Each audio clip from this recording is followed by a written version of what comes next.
అందరికీ హాయ్ అండి. Welcome back to Karuna vlogs. నేను మీ కరుణక్కనండి. ఈరోజు మన రెసిపీ వచ్చేసి ఎండు చేపలు, వంకాయ టమాటానండి. చాలా టేస్ట్‌గా ఉంటదండి. ఒకసారి మీరు కూడా ట్రై చేయండి.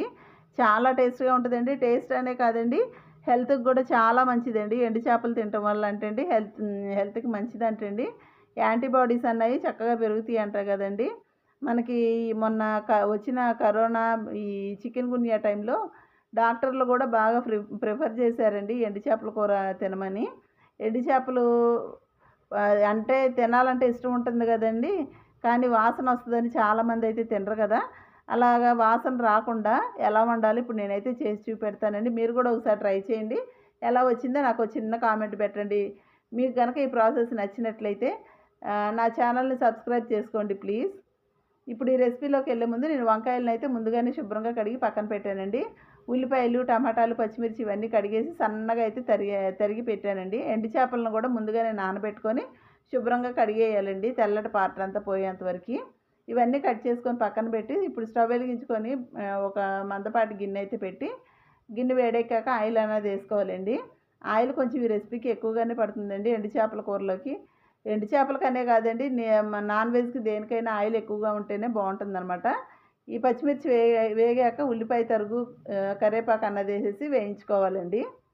ఇవి కొంచెం ఉల్లిపాయలు మగ్గిన తర్వాత టమాటా ముక్కలను మనం ఎండు చేపలు కడిగి పక్కన పెట్టాం కదండీ, ఆ ఎండు చేప ముక్కలు, కొద్దిగా కల్లుప్పు అయితే యాడ్ చేశానండి. సాల్ట్ అన్నా వేసుకోవచ్చు. కల్లుప్పు వేస్తే కూరకి మంచి టేస్ట్ అన్నది వస్తుంది కదండీ.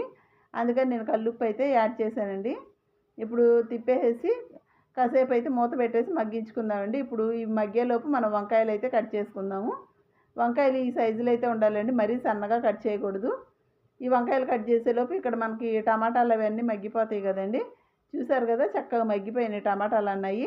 ఇప్పుడు నేను వంకాయలు కట్ చేసేటప్పుడు అండి, పైన తోడాలు తీసేసిన తర్వాత ముచ్చుకలు అన్నవి ఉంటాయి కదండి గ్రీన్ కలర్లో, ఆ పార్ట్ చాలా బాగుంటుందండి వంకాయ కూరలో వేస్తేను. మేమైతే వాటిని ముచ్చుకలు అంటామండి. మీరేమంటారో ఒక కామెంట్ పెట్టండి. అవి ముందుగా వేసేసి మొత్తం మనం కట్ చేసేటప్పుడు అవన్నీ పక్కన పెట్టేసేస్తేను మనం వండుకుంటాకి చాలా ఈజీగా ఉంటుందన్నమాట, మనం వేరే పని లేకుండా. ఇవన్నీ మగ్గించుకోవాలండి కాసేపు. చక్కగా మగ్గిపోయినాయి కదండి వంకాయలు. ఇప్పుడు ఇందులో కొద్దిగా కారం, కొద్దిగా పసుపు, కొద్దిగా ధనియాలు, జీలకర్ర పొడి, ఒక చిన్నులపాయ రబ్బ అయితే యాడ్ చేసుకుందండి. చిన్నులపాయని కొద్దిగా చిదిమి వేసుకోవాలండి దంపి. చిన్నులపాయ వేయటం వల్ల అండి ఆ కూర అన్నది నీసు వాసన అన్నది రాకుండా ఉంటుంది. కొంచెం అల్లం యాడ్ చేస్తారు కదండి, నేనైతే అల్లం వేయనండి ఎండు చేపల కూరలో. నాకు ఎందుకో నచ్చదండి. నచ్చితే, మీకు కనుక నచ్చితే అల్లం వేసుకోండి. కొద్దిగా చిన్నులపాయ రబ్బ వేసుకుంటే సరిపోతుందండి, చాలా బాగుంటుంది.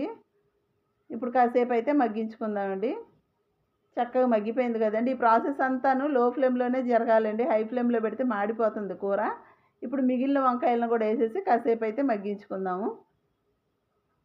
ఈ ఉప్పు, కారం ఇవన్నీ ఈ వంకాయలకు కూడా పట్టే విధంగా తిప్పేసేసి కలిగి పెట్టేసుకొని ఒకసారి మూత పెట్టేసి కాసేపు అయితే మగ్గిద్దామండి. చాలా బాగుంటుందండి ఈ వంకాయలు వంకాయ కూరను ఎండు చేపలు వండేటప్పుడు ముందుగానే ఎండు చేపలని నానబెట్టేయాలండి వంట స్టార్ట్ చేసేటప్పుడే. ఇప్పుడు ఇందులో ఈ వంకాయలు మగ్గుతున్నాయి అనగా కొద్దిగా కారం అన్నది యాడ్ చేసుకుందామండి. ఇందాక నేను కొద్దిగా వేసాను కదండి. మీరు కారం తక్కువ తినేవాళ్ళు అయితే ఇంకా వేసుకోమాకండి. మాకు కొంచెం కారం ఎక్కువ తింటామండి, అందుకని మరి కొంచెం కారం అయితే యాడ్ చేసి కొద్దిగా వాటర్ యాడ్ చేసేసి మూత పెట్టేసి కాసేపు అయితే మగ్గించుకోవాలండి. కొద్దిగా పులుసుగా ఉంటుంది, చేప కూడా ఉడికిద్ది కదా మూత వేసి వాటర్ పోయటం వల్ల.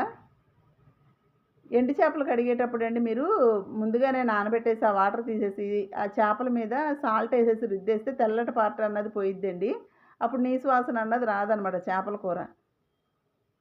చూసారు కదా ఎంత చక్కగా మగ్గిపోయిందో, చేప కూడా చక్కగా ఉడికిపోయి చాలా టేస్ట్గా ఉంటుందండి. ఇప్పుడు దీనిలో కొత్తిమీర అన్నది జల్లేసుకుంటే రెడీ అయిపోయిందండి కూర. టేస్టీగా ఉండే వంకాయ ఎండు చేపల కూర అయితే రెడీ అండి.